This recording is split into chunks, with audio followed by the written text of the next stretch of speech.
Welcome back to PageFly video tutorial series. In today's video, I will introduce you the editor settings in PageFly including theme styling, page structure, and AutoSave function. These settings will help you get the most out of PageFly's features. Firstly, you will learn about theme styling.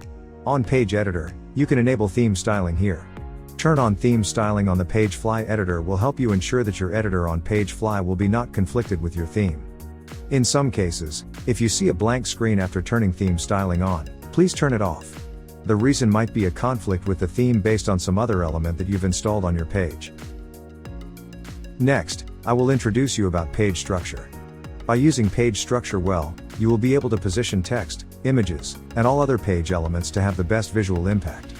An ideal page is a page that contains many sections. In the section there are rows. Each row contains columns and the elements are placed inside the column. Here is the right order: section, row, column and then element.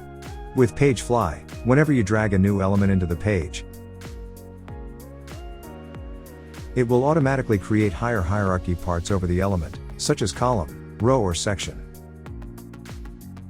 If you don't follow this structure, your page may not look nice on mobile devices.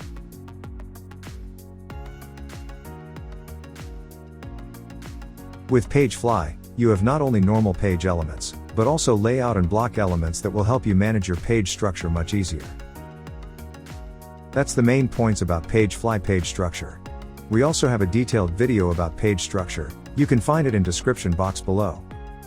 Finally, you will learn about the AutoSave feature in the PageFly editor page. AutoSave feature is designed to save your pages automatically and help to prevent losing your work.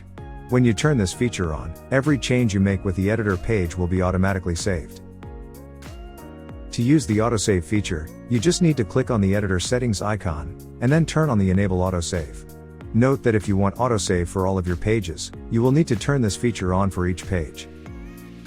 After turning this feature on, the saving status here will be updated along with the changes you make in the editor page. When the status switches to saved, you can hover the status to see the last save time of the page. Please note that, if any error occurs when AutoSave is running, the saving status will switch from saving to unsaved, and the page will still automatically save if you make any other changes. Once you turn on the AutoSave, every time you exit then open the page again, the saving status will show saved. When you undo or redo any changes, the AutoSave will run and save that version. This is the end of the video tutorial. Don't forget to subscribe our YouTube channel to get more new video tutorials. These are other videos on our channel you also may need. Thanks for watching.